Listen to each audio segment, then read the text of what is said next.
We should watch Sam and Cat. This is now a Sam and Cat review podcast. Fuck that other shit, man.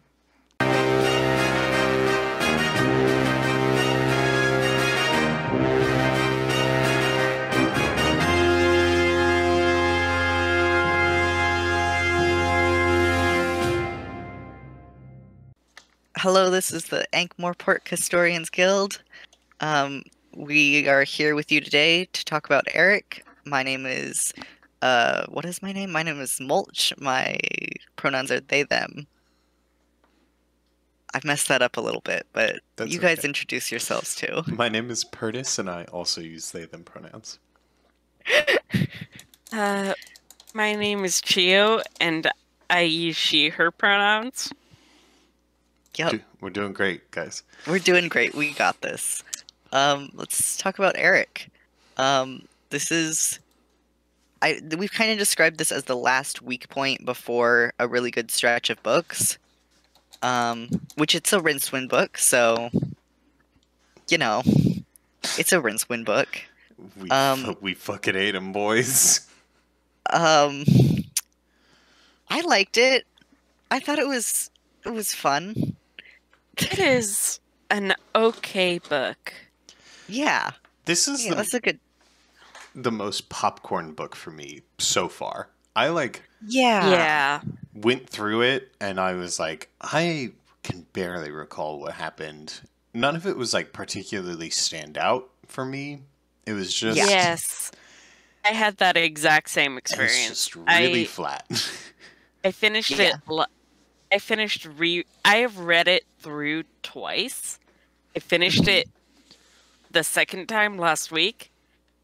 I'm struggling to remember what happened in it. Yeah, I think... I had the same thing. I also have listened to it twice now because I couldn't remember it the first go around. I listened to it again because I couldn't remember it, and I still barely know anything about this fucking book because none of it is particularly exciting or interesting. Yeah.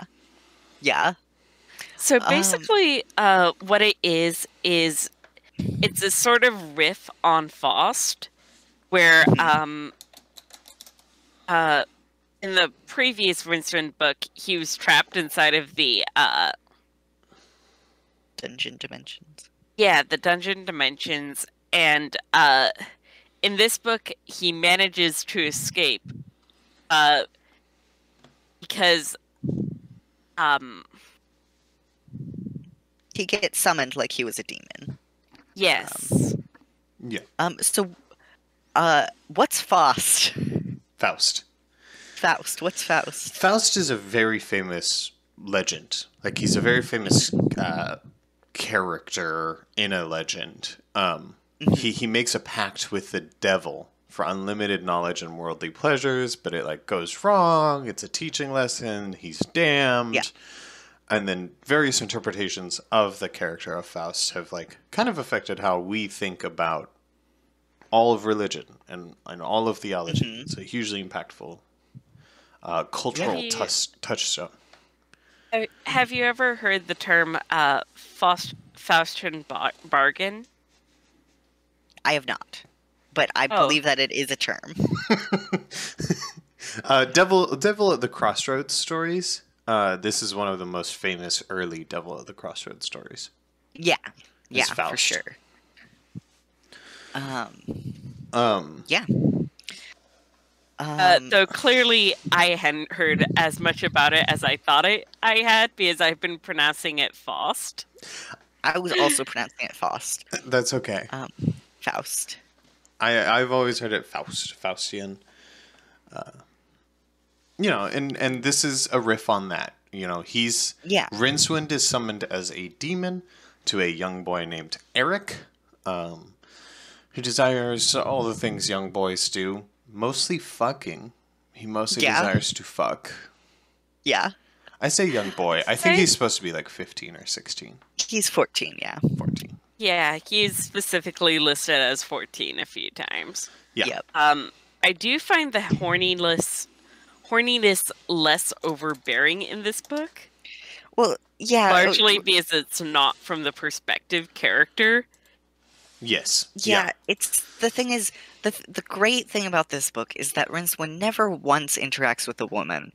And really, I think that's what's best for him. I think Yeah. I think he just shouldn't do it. Well, you're almost there, because he does, and it's difficult, because let's start shitting on this book, because I'm fucking tired of being nice to Okay. I've described this book as boring and very unmemorable. I think that is partially safety, so that I don't hate this book too much, because Yeah. it's like got wildly racist parts, wildly Yeah. sexist Yes, it parts, just in these incredibly difficult sections. So in the book, Eric, the young boy, asks for 3 wishes from Rincewind. In order, they are to be ruler of the world, to meet the most beautiful woman in all of history, and to live forever. Those 3 wishes, and those are the main, like, middle sections of the book, are split into 3 pretty equal sections. It's not a very long book, so they're pretty short. Uh-huh. The one I hated the most was, of course, to be ruler of the world, because they go Yes. to the jungles of Clatch, and they meet a civilization which is very clearly just kind of vaguely Mesoamerican, to the point, Yeah. to the point where their god is actually called Quetzalcoatl, which is how they say it. That's not actually how you say the name of that god. Like, not even close, but he says it like that in the book. Drives me crazy. Or in the reading of the book. And it is basically every single possible racist trope about Mesoamericans and Mesoamerican society, written as quickly and as rapid, like as quickly as aggressively as possible. Yep. It's got Aztecs. It's all the Aztec shit. Like, it's like they're killing people for no reason. They are eternally suffering, never have any fun. And again, really love to kill people for religious reasons. They sacrifice almost everybody. There are a ton of riffs on the old wheel thing. There's so many riffs on the old, like, he thinks that joke is so funny.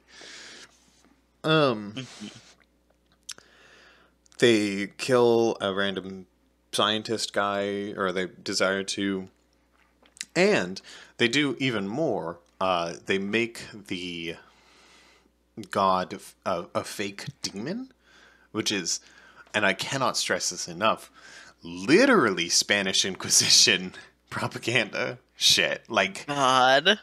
the idea that the native gods are emanations or creations of demons to kill people and lead them astray is literally God. racist religious doctrine. So I cannot express how uncomfortable and difficult this section was. Uh-huh. Yeah. It was bad. It's really, really bad. Yeah. Yeah. There were some somewhat appealing parts. I'd say like the bit towards the end where they're about to the idea is that while they recognize him as the ruler of the world, because they're unhappy, they've decided that they're going to show the ruler of the world exactly what they think of their lot in life. Yeah. Which I think is a good idea. Yeah. If it had been done in a section that was not racist, or done in a way that was not racist. I agree with that. I thought it was a really funny idea. And I think it's one he actually comes back to. Oh, good. I'm trying to remember what book, but I think that's something that he kind of revisits, which I also think is good, because it is really funny. But holy shit, this section. It's like... Yeah, that... Like, I understand. Listen, I'm Chicano. I've read my history. I know the background. I understand that Aztec imagery as this brutal race is very common, and it's most people's only understanding of these things. Mm-hmm. And holy shit, that's fucking terrible. Like, it's... Yeah. Oh my god. Like, it's so fucking bewildering to me. It makes me so mad. Like, unspeakably angry. So that was cool. That was really cool. So that's the first part of the book. That was neat. Yep. Do you have anything to say about that first part, Mulch? Not really. Like, I just kind of like... It was the worst part. I kind of like... And like, I've already forgotten most of it, other than the fact that like, it was vaguely uncomfortable and like, unpleasant. Like, yeah, I didn't like that part. I did like some parts from the second section, so first it's rule the world, and then it's meet the most beautiful woman in the world. So they go back to which Rincewind does actually interact with a woman, and just so like briefly, but very briefly. I just have to note that the major thrust of this section and the major result of this section is the idea that this woman has lost her value because she has grown older. That is the that is the resolution of this section. They see the most beautiful woman in the world, and because she has grown older, nothing matters, and they quit. God.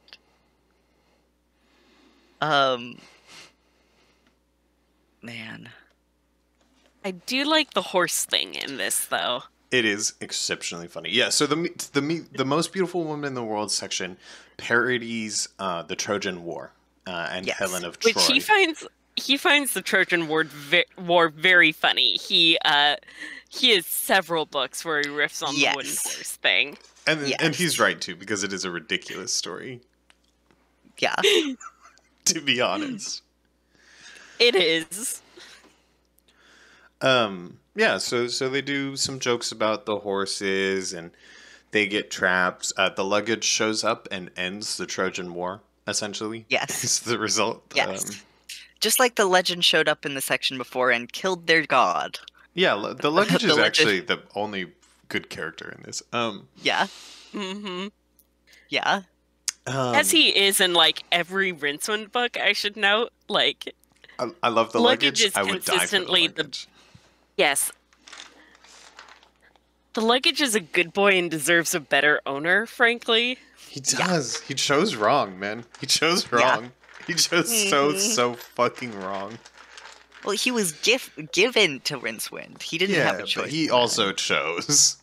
God. Yeah. Like, even Rincewind's like, I don't really own him. I think he owns me. Yeah. Yeah. So basically, the idea is that Eric and Rincewind find themselves transported into the horse and wake up to find themselves inside of the horse, but none of the Ephebians. Are they in what? They call them Ephebian. Oh yes, none of the but there aren't any Ephebians inside of this horse because the Ephebians instead decided to stick a giant horse in front of the front gates, and then while everybody was distracted watching the horse, sneak around and enter through the back door, through the back gate. Which is still, like, a nonsensical idea, but it's a better one than just hiding. Not really a nonsensical idea, I think. Because if I saw a giant wooden horse out my front door, I would probably go look at it too. Yeah, but like you wouldn't. And this is why you die in war. Yeah, you wouldn't like station your guards all to it. You would just like. I don't know. That seems silly to me.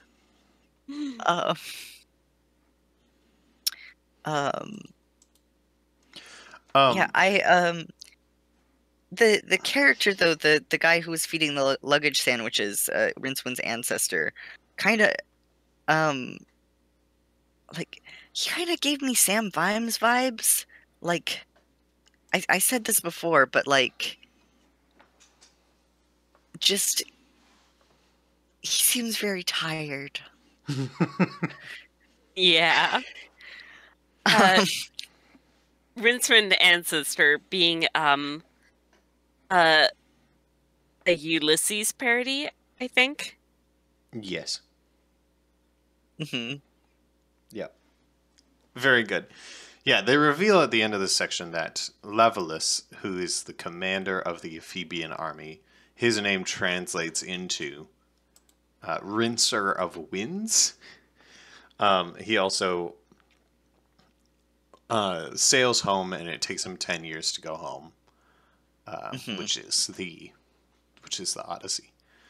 Mm-hmm.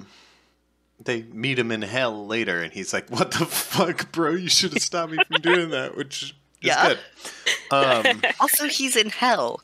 Like, both of the people they meet like two other characters that they talk to for a little bit, and they both end up in hell. Which doesn't make any sense given the premise of the book, which states very clearly, as in all Discworld books, that you only go to places where you believe you will go. Gods don't actually give a shit about sorting you out. They just let whatever you believe happens. So very few people should go to hell, because we never ever talk about it in Discworld ever again. Yes. Yeah. So I gotta say, all of these guys go to hell. Yeah. Gotta say, Just I for like the kicks. like the idea behind the ruler of hell. Mm-hmm. The idea that he's this sort of middle manager who's desperately trying to modernize hell according to modern business teachings. And that it is in fact hellish. Like it's so much worse. It is horrible. God, that is kind of the hell bits are kind of why I enjoyed this book. Yes, just they're because the most enjoyable bit. Yeah, the concepts are funny. The character is funny. And my special interest is Good Omens. Yeah, and I was about to say it's because you like Good Omens. You fuck. So, I like to know more about what Terry Pratchett thinks about how hell runs, because it does connect to my interest in Good Omens.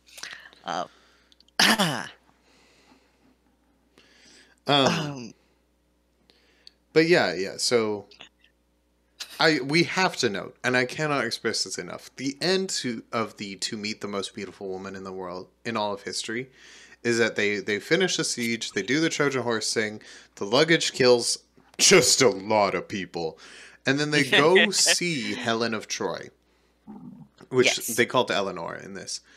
And it's been like 15 years that they've been sieging this place. So she like has kids now and is slightly older. And they're like, she's fucking ugly. This isn't even, there's no fucking point in this. And it's and then they fucking leave. They burn down her city accidentally. And then all just like fucking leave. Well, they do take her with them. No. Yeah, because they talked about it. They talked about how will everything be okay with her boyfriend, and he's like, yeah, they can explain that away. It was a night of passion. It was yeah. So they do take her with them. At first, they are. I will note. At first, they are not going to take her with them. They take her with them because they have accidentally burned down the city in which she lives and killed all of the people in it. Yeah. They were not going to take her. They had no interest in doing so. Mm-hmm. Yeah. So, to be fair, at no point do they actually say she's ugly or whatever. No, they do. Eric is very mad. Well, and yes. thinks, No, and is like, what Eric like says is she looks like my mother, which I actually kind of liked because he's 14. Any adult woman kind of would look like his mother. Mm-hmm. Yeah, but he is mad that she looks like that. Like, he's angry that she looks like that. I'm not gonna Yeah. I'm not gonna give him credit that they don't say she's ugly. He is like very upset that she looks like that, and it is very clear that he does not think that she is very beautiful. Yes. Yeah, but again, he is 14 and a dipshit. And I would agree with you, except that the soldiers there also kind of are with him. Like they write it off as like as kind of like a of course thing. Like of course they take artistic licenses. Of course she's not really the most beautiful woman in the world. They're not like as gung ho and angry about it, but they're certainly not like super happy about it. Like it's true, none of them are like directly like, wow, she's fucking ugly, but like it's very clear throughout that scene that they are disappointed in how she looks. I just read that as like with Eric, like I was like, yeah, this is some dipshittery. But with the others, I kind of just thought it was because she'd had a bunch of kids with the king. I guess maybe. I don't know. I think it was more like, I cannot believe we're going to war over somebody's relationship issues. But I definitely don't get that reading. It was definitely weird. Yeah. I mean, yeah, I also get. I mean, they are at war because of someone's relationship issues. It is true. But it was definitely weird. I will say it was weird. Yeah. I will also say there's one last joke in there. Ephebian? My boyfriend mentioned this because he's a Greek historian. Ephebians is a joke name that he gave them. Ephebos was like a term for a male adolescent, like a boy. So to call them the Ephebians is like to call them all the young boys in training. It's a joke. Which is like such a niche fucking joke. And kind of a weird thing to do, but it's in there. And I thought I'd note it now because we actually do go back to Ephebe a couple times. Yeah, we've already been to Ephebe. Yeah, we've already been to Ephebe. Ephebe is probably the ancient culture that maybe comes up the worst. I mean, the most. The worst. Yeah, except for whatever that disc empire is that lasted forever. I don't remember. The one that's on the edge, on the counterweight continent. The Agatean? Nope. Oh yeah, they come up sometimes. Agatean? Man. I feel like Agatean is a real one, and I can't remember if he called it Agatean in his books as well. Anyways. I'm gonna be real, though. My least favorite section is actually the one that comes up next, where they, I Want to Live Forever, and the Faustian spin on that is that he has to go back to the very beginning of creation and live through everything. That was your least favorite? I am shocked that was your least favorite. Not because it was uncomfortable, just because it was unbelievably fucking boring. That's really funny. I didn't think that this section was bad. To Live Forever, of the 3 wishes sections, was my favorite. I am a huge sucker for that kind of shit. Every British author that does this exact bit, which happens a lot, I will note. I love them. I love this whole fucking ordeal. Anytime you do the thing where you send somebody all the way back in time to live through the entirety of creation, it's a great joke, and I love it. They also have an amusing conversation with the creator, or rather a creator, which is fun because they're referenced a great deal, and their actions are referenced, and he just puts that in as a fun little treat. I don't think it was that boring. It was a lot of existential despair for Rincewind, which, is nice when there's no women around and nothing he can be utterly terrible to. Literally nothing he can be utterly terrible to, except for Eric, who's kind of a shitheel. Yeah. Yeah, I just found it really boring. I don't know what to say. I mean, yeah, I think that's totally valid. I'm just a sucker for this shit. Like, Yeah. I'm just an absolute No, sucker. I I gotta didn't. say though, my favorite section is the section that comes after, where they end up at the doors of hell. Oh, Yeah. and it's like, They just explore what hell is like. That's my favorite section. yeah, that's probably my favorite section too. Yeah. I mean, this final section, so to escape living through all of creation, they reverse the summoning circle to send themselves to hell. Because I guess that's better? I don't know. Or Well, was it an what they accident? It was an accident. They were trying to. They thought it would take them to Eric's apartment or Eric's house. Yeah. Which, you know, would make sense because that's where he did the summoning circle. Right. Only it took them to hell instead.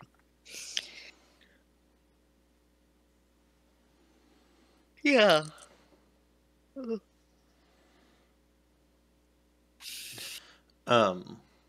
This whole section is great. They go over, as we mentioned before, Asphagul, which is a parody name of a famous demon. Astfagul is it's all fucking consonants except for that first A. He has renovated hell to be completely bureaucratic. He is determined that the most effective torture is being absolutely so fucking bored. And so the demons are fulfilling punishments like reading out an entire safety manual to somebody. Punishments like, what were some of the other ones? Oh man. This book is really forgettable. Yeah, it is. No, reading out an entire safety manual to the guy who pushes the rock up the hill constantly. The bird who's supposed to peck out the guy's liver just tells him about his, like, I want to say colonoscopy. Oh yeah. Issues. The bird, the Promethean hawks just like talk about their day, essentially, or some bullshit like that. Yeah. There's like a guy who's showing a room of souls his like vacation pictures and talking about It's notable that they travel through the circles of hell in a Dante's Inferno style. Unfortunately, the book is really forgettable, so the connection to each of the individual circles is not anything I remember at all. They do relate. Yeah. They do relate to the real circles of hell in Dante's Inferno, but I don't. They're forgettable. They're so forgettable, guys. It's like this book is. Something I do remember is that Asphagul had a specific type of boredom in mind, which is the type of boredom Terry Pratchett describes as being associated with the British version of American Things that removes the American Things sole redeeming asset. Yes. Which is where you get things like slow fast food. Yeah. Or budget hotels that cost a lot of money. Yeah.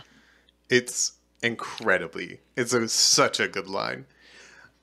I mean, like, I've been shitting on this book a lot. There are, it's still a Terry Pratchett book. There are a ton of these little jokes that really make me laugh. It's just not the actual content of the book. To be honest, I think that's why I find Eric readable. Which is just that it's written in Terry Pratchett's prose and with his sort of jokes and Terry Pratchett isms. Which I think make most of his it's the thing that makes most of his books a joy to read, regardless of whether they are good or not substantially. Yeah. I mean, that's always the thing with Terry Pratchett. And the thing is, this is a later, like, it's later than his other Rincewind books, so it does feel more consistent. The writing feels more.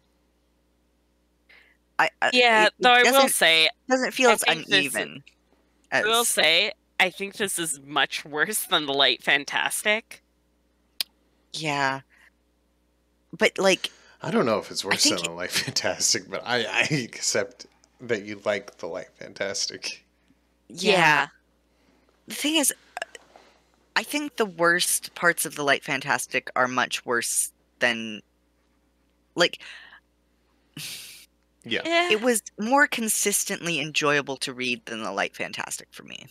Yeah. Even though it was boring and I don't remember it. I don't remember this book. Is the closest thing to a Rincewind book with the substance until we get to like the last hero. Yeah. We're so far from it. Yeah, I mean that's kind of how I'm feeling. Like the Light Fantastic, there are parts in that book that made me stop and be like, "Oh my god, I don't know if I can do this one, man." Eric, I listened to all the way through twice because I just like can't remember it. Like it's fine. It's fine. That's really all I can say about it. Is it's fine. Yeah. Yeah, that's really the vibe I got from it, is that it's fine. Like, yeah, it is. I really don't like the plot. I really don't like the characters.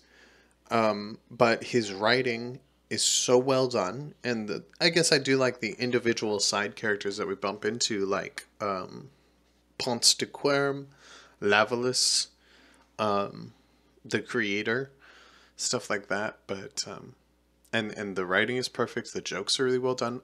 All of Hell is really well done.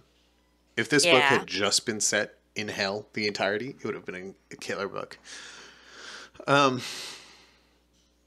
It's just nothing. It's just nothing. And I think for that reason, it goes above some of the books that I do really hate that he's put out, which are all Rincewind books. Yeah. Like, for me, this is one of the better Rincewind books that we've run across. Not because it hits the same highs, because it doesn't. There are highs in some of the other Rincewind books that are much higher and much more enjoyable, but just because it's fine. There's not a single part where I'm like, how could you? I hate this, man. I gotta go take a rage fucking walk about how much I fucking hate this dude. I don't have one of those moments, which I think is... I went into this recording with no idea what to say, with just a completely blank mind. Yeah. That's basically the best summary of Eric I could come up with. Yeah.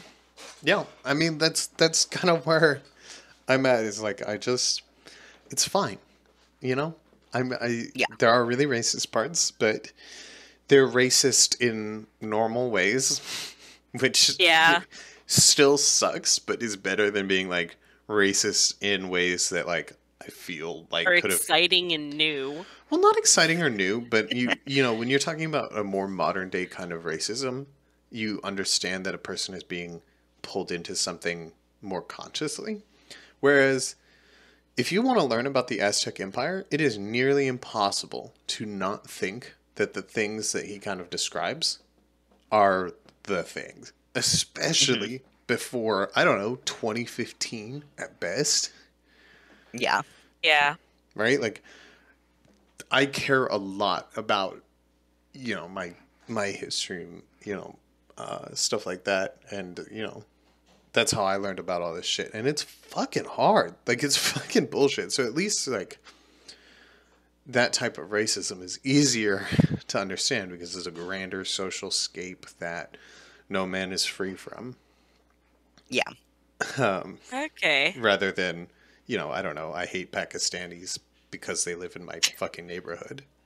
Right? Like, you know, like, those things are way worse. Yeah. All right, where should we rank this puppy? Okay, so to remind everybody, right now we've got, in order, Guards, Weird Sisters, Pyramids, Light Fantastic, Mort, Equal Rights, Color of Magic, Sorcery. On our group list, I am comfortable putting this between Light Fantastic and Mort, or Mort and Equal Rights. I would put it between Mort and Equal Rights, because Mort is...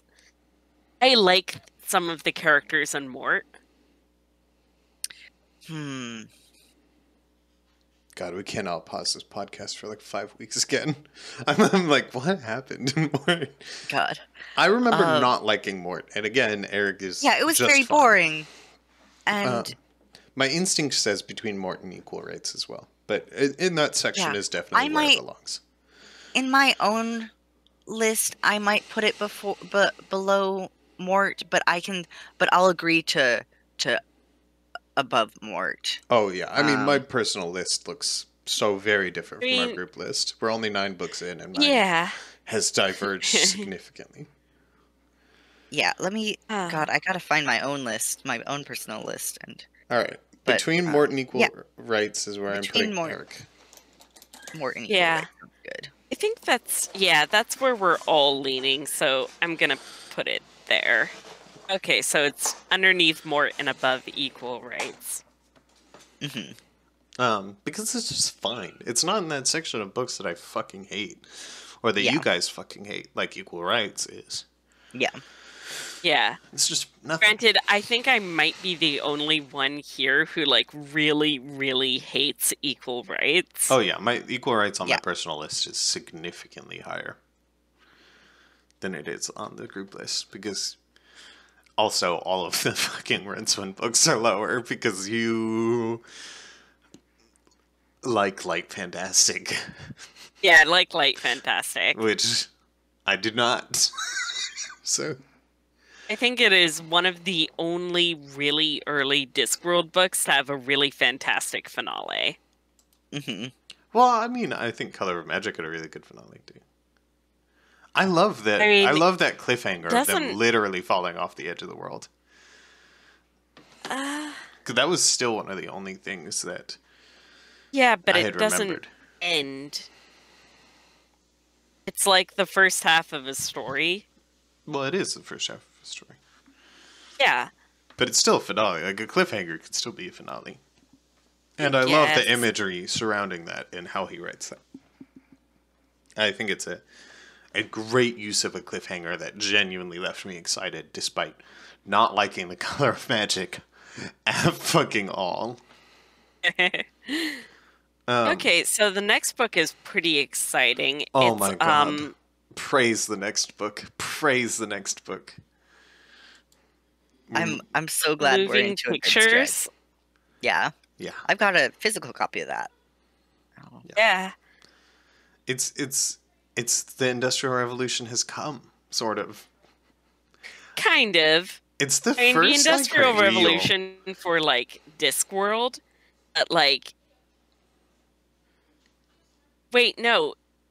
It is the Industrial Revolution in the real world as well. Never mind. Yeah. It's the first one of the books where he sets about improving the world through the books. Like, instead of just saying... Because I think a lot of authors would have taken the route of...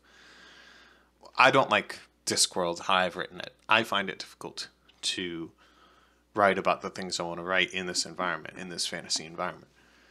I've got to advance it. Like, a lot of people would just say, like, okay, the world's advanced. Like, we've got this now. It's 100 years after the last book I wrote.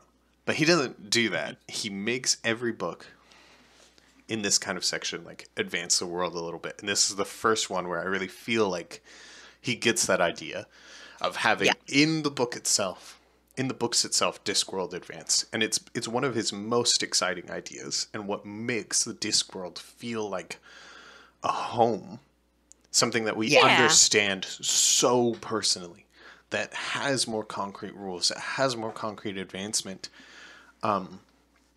without having any concrete rules. You know, it feels like it, but it doesn't, right? It is really exciting to get to be able to review this first foray into that. Really excited for this one. Yeah. Yeah. I promised that we'd end with a riddle every time. Oh, no. Oh, no. I thought that we could, you know... Aren't you going to do the Sumerian house one? One that'll make Mulch really mad?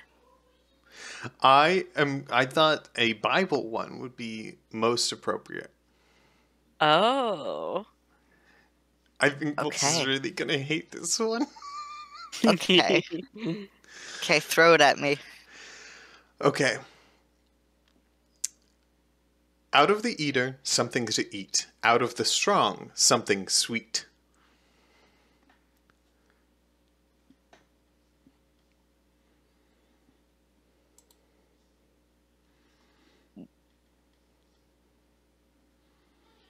Was it just those 2 lines, or that's it. So, I guess what is it? What am I? This is a Bible one, so there's like a whole massive verse, and you really. Okay, say it again. Say it again. Okay, sorry, I'm also reading the actual Bible verse, which is, out of the eater, something to eat. Out of the strong, something sweet. I have absolutely no idea what that could be. Like, not a clue. Out of the eater, something to eat. Out of the strong, something sweet. You gotta tell me. It's the answer is honey from the lion's carcass. So it's no. A lion's carcass filled with honeybees. Well,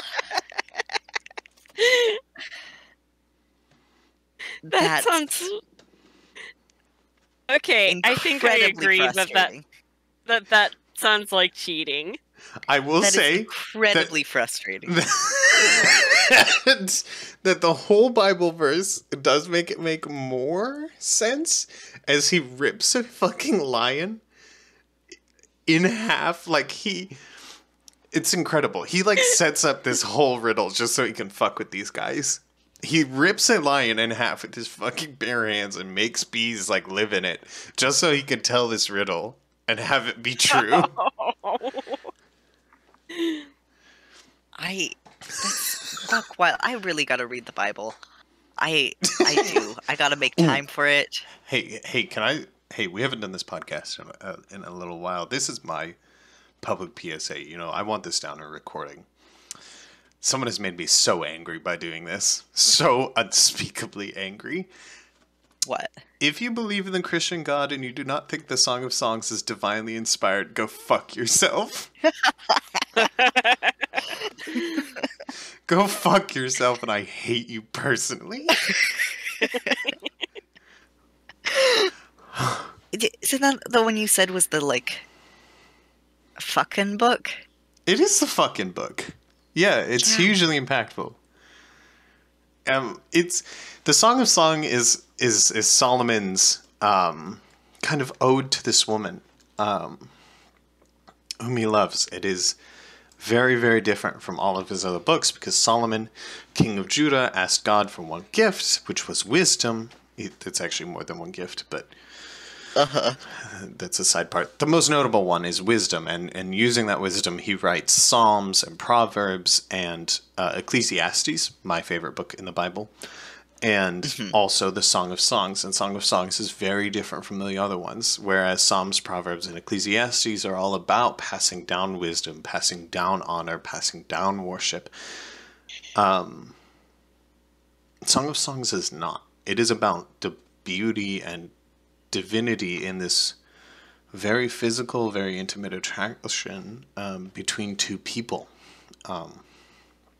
It is the basis for a lot of Kabbalah.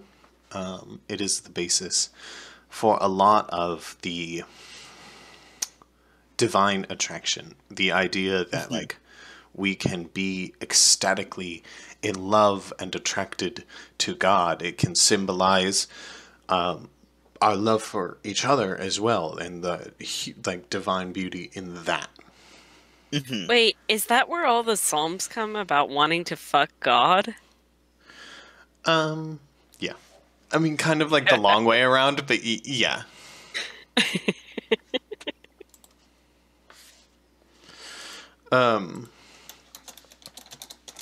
I saw somebody say they didn't think the Song of Songs was divinely inspired, and it made me so angry that it was all I could think about 2 days ago. Yes, I remember this.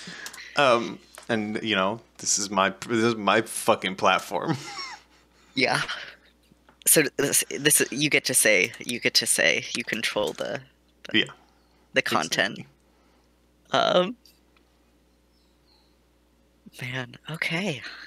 All right, Well, that was very quick for us. Bed. That was very quick for us. Yeah, a mere 46 like minutes an hour. because Eric has nothing. Yeah. There's nothing in Eric. Yeah. Don't read Eric. It's not worth it. If you need to do like a lot of chores in your house and you've got some time for an audiobook, that's how you should read Eric. Yeah. It'll make you laugh like a couple times. Hey Michi, what the fuck? Hey Michi? I'm trying to do this fucking pocket. Chio just dropped a meme about shipping Ariana Grande and Putin. What the fuck? You've been watching Sam and Cat again? No, but I should. I think we all should. We should watch Sam and Cat. This is now a Sam and Cat review podcast. Fuck that other shit, man. Oh, yeah. All right. Take care, you two. Take care. Good night. I'm out.